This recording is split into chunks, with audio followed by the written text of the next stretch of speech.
All the shadows in the city used to love you. What a pity. Another premiere. That's great. I like that. One of the best things about the show is your rivalry with Oliver Platt's character. Do you reach an understanding with him this season, maybe? There is a little bit of a, after I've slept with his wife, there's a little bit of my ex-wife. There's an understanding between us. Yeah, a little bit. Yeah, well said. A particular scene that was a lot of fun this season? The prostate exam, I think, was my favorite. Yes. I understand there might be stirrups involved. Stirrups, and I do fall in love. Yeah. Congratulations again. Thank you. Thank you. Thanks. Yeah. Congrats on another premiere of this amazing series. Yeah, pretty exciting. Look at all these people who are here. Makes me nervous. Yeah, well, there's more media here than there were for Boardwalk Empire. Shut up. Really? Wow, that was a big show. I saw it. I loved it. I love Michael Pitt. I think he's a great actor. So unique. And I was watching Michael Pitt in this one scene where Steve Buscemi's talking to all these people at dinner about how in a couple hours alcohol is going to be illegal. And they just keep cutting to Michael Pitt, and he's chewing on food.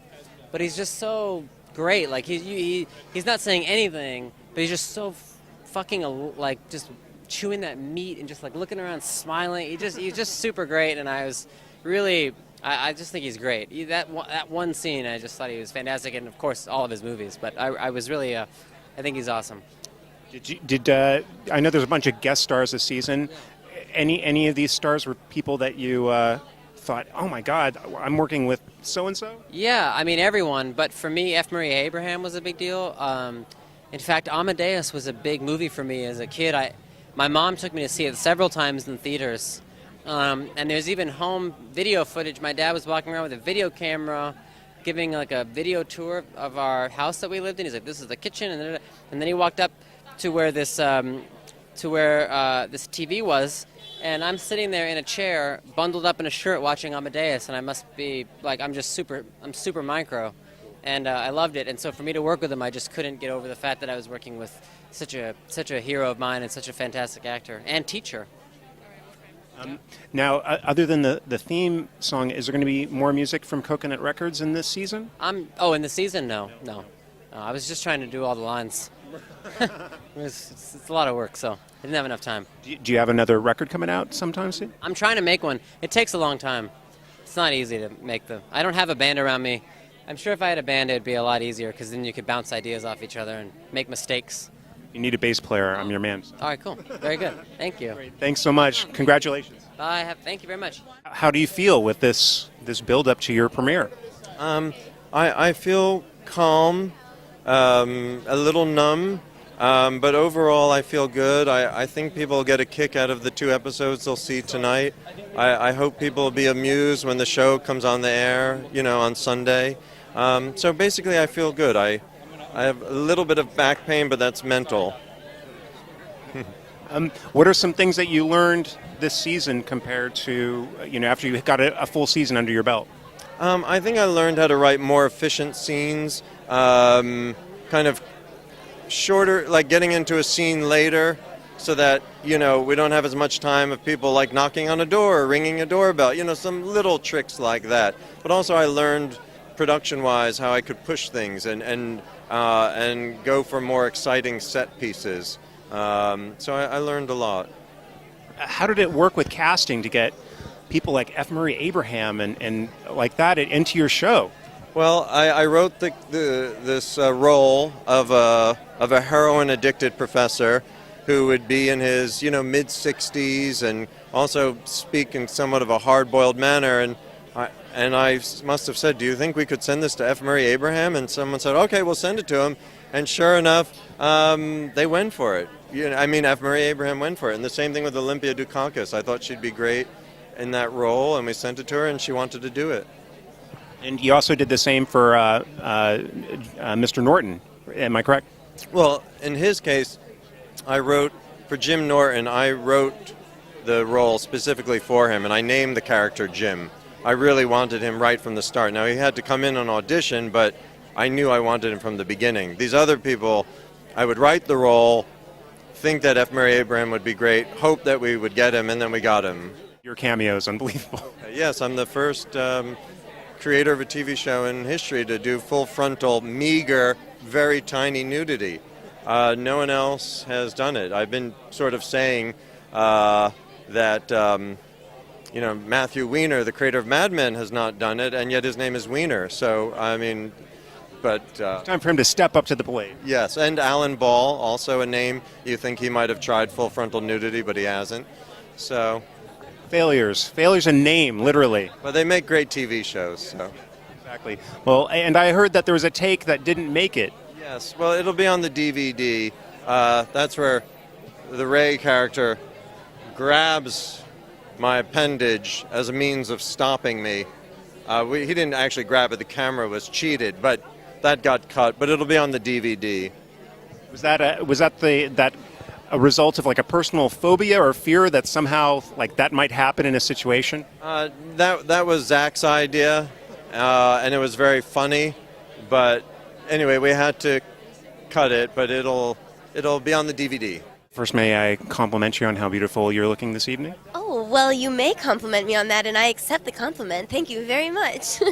Well, it's great to see you in formal wear compared to your character who's Jonathan's erstwhile companion. Yeah, that's so true. No one's brought that up tonight. Stella definitely has, like, a super relaxed look.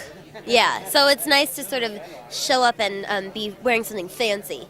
And it's always nice to wear something fancy. Yeah.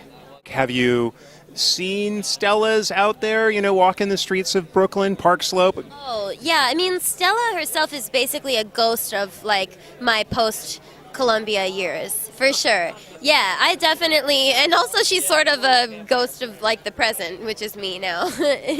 Yeah, we have a lot of similarities, for sure. Mm-hmm. And she's a free spirit, it seems.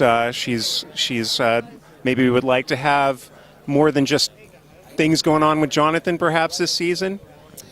Stella is a free spirit, and she has a lot of love to give. I will say that there are some fun bedroom scenes. Yeah. Can you tell us a little bit about your character's growth this season? Yeah, her relationship with Ray, it gets a little rough. It continues in the direction it kind of started in last season, and they have a little trouble. How are you channeling, and how did you channel that into how your character related with Ray? Well, I think from my character's point of view, I think it is frustration, and I understand being in a relationship with an artist, and I think ultimately for her, having 2 children and, having all this responsibility, she just wants him to take more responsibility, but that's not who he is, so that's where the friction comes in. And yeah, he loves her to death, and he's a nice guy, he just, he's a little irresponsible.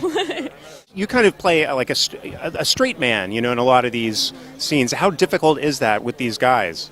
It's hard. It's hard to keep a straight face with Zach. And when we have these dramatic scenes, it's a little difficult too, because between takes, he's cracking me up constantly. It's great because the day zips by. I'm just laughing from the minute I get to work, but it's hard to keep. It's just hard to even look in his face and not laugh. He's so funny. He's very quick-witted as well. So the stuff he comes up with is just brilliant. I've been wanting to talk to the woman that plays the long lost love of Ted Danson's character and the current love of Oliver Platt's character. I mean, what's it like in that tug of war? Tightrope. I love being that tightrope between those 2 funny guys. They're almost splitting me in half. Where do I go next? They're fabulous. They're so much fun. And then it looks like Oliver Platt's character, my husband, seems to have a little eye for Ted himself. So it all gets very complicated. Very complicated. Maybe we should all 3 end up together. What do you think? It's really fun to be on the set with these guys because they're so hysterically funny, but I have to be the straight man. So it's my job to sort of, feed it and be kind of serious, and they get to land all these great, great laughs. They are so professional, so funny, so spontaneous, inventive. They make things up on the set that just blow my mind. They're so wonderful. Well, it's pretty amazing that you play the object of their desire, and yet when they're together, you're you're in the background. What's Yes, that's what I mean. It's really about their little energy thing going. I get a little jealous, actually. It's like, wait a minute, guys, I'm over here. But they're delightful. And I actually, when I first read the script last year, it described me as the most orgasmic woman on the earth. And I talked to Ted about that. I said, how am I going to have to play that? He said, you don't have to play it at all. You just have to stand there. They say that about you. You don't have to do anything. Just stand there. no pressure? No pressure. He said that's what he used to do on Cheers. They'd hire all these beautiful girls to be in love with them, and he just had to stand there. I doubt that very much. He's got so much charisma. It's kind of frightening, actually. I hope it just goes on and on and on, because it's such a treat to be together with them. And with wonderful Jonathan Ames writing. It's just, he's so brilliant. It's such a smart show. It's such a smart show. I really enjoy it, yeah. It's great to see you all over television this year. It's amazing. Thank you, man. Yeah, I know. I get very little TV play, but the last year has actually been pretty good. I'm happy. I'm glad my lousy acting is finally paying off. So you're on Louie. You had a special not that long ago, and then you're on Louie, and now you have this great episode on Bored to Death. Yeah, HBO has been better to me than anybody. I mean, they put me in a lot of stuff. They've given me a lot of stand-up work. They've given me acting work, and it's like the best place to be because you have complete content freedom. So yeah, I mean, the more TV stuff I can do, the better off I am. I'm a whore. Believe me, I will show up anywhere. I don't even care if there's money for it. I will show up for it. Well, you showed up to play a criminal who actually has a bit of a heart. Yeah, and I had a gun, which was great. I never held a gun on camera before, but it was so fun to point a gun. I get to kick Zach Galifianakis. It was really great. A little bit of violence. Can you tell us maybe what else you got going on beyond what we're going to see? Just basically, I mean, I do stand-up every night. I do radio in the morning on Sirius, Opie and Anthony show. I do that 5 days a week. And I would like to get a show of my own, but nobody seems to want to give me one. Who doesn't want a show of their own? What a dumb thing to say. You know what I mean? I want groupies. What a fruit. I would like to have any type of activity in my career. I'll take it. We look forward to seeing even more of you in this upcoming year. So I really hope so. Thank you. Great. About a year ago, I saw you open for Louis C.K. up at the Egg. Oh, in Albany, yeah. That's a nice place. It's like a spaceship. Yeah, it's a nice, beautiful spaceship. And I've seen you in his new series. Yeah, I've done 3 episodes, 3 lines over 3 episodes. And a bit of I thought some scribbling in chalk on a table. Yeah, you saw the words. Well, I don't want to reveal it for people. I insult Louis with chalk.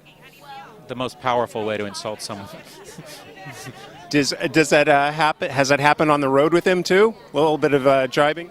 Well, we do insult each other just to keep. That's the way we communicate. It's the way we tell each other we love each other. Is to insult each other. We communicate a lot, and it's about 50% insults, and then we can shift gears and have sincere conversation. But always back to the insults. Yeah, because it never gets old. When can we see you again on HBO? You were awesome in Flight of the Conchords. Thank you. I don't know. I don't have anything. Reruns of The Wrestler? You have going on right now. Are you on tour or what's happening? Yeah, I'm going on tour. I'm going to Chicago, do some shows with Ricky Gervais. I don't know what else I'm going to do. Go to North Carolina. Hang out with Zach? If he invites me to his farm, that'd be killer. How'd you know he lived there? I've read his bio. You've read his bio? Oh. I didn't know he had a bio. Yeah, exactly. Maybe he doesn't. Why did I say I didn't know he had a bio? Of course he has a bio. Well, I do hope to see you soon, and thank you so much for talking with us. Thanks for having me. Was this a good interview? Would you say? This was great, yeah. I think maybe better than your previous one. No, they're all my babies. Thanks. Great, thank you very much. Hey, kid. Murray Hill, this is Angie Pontani. Hello. How's it going? How are you? You're here for the Bored to Death premiere. Yes, we are. I've known Jonathan Ames for a long time, and he was nice enough to put me in one of the episodes. So I have a 30-second cameo. So all those folks in L.A., please do not blink. Otherwise, you will see me on Bored to Death. It's a big, big night for me. So they have to sit there with the eyes open, eye drops, no blinking. That's right, and Jenny Slate and Jason Schwartzman are in the scene, and they're breaking up. It's this great scene, and then there's a whole burlesque act going on behind them. So Jonathan actually took that out of real life New York downtown and put it into the show. So very authentic.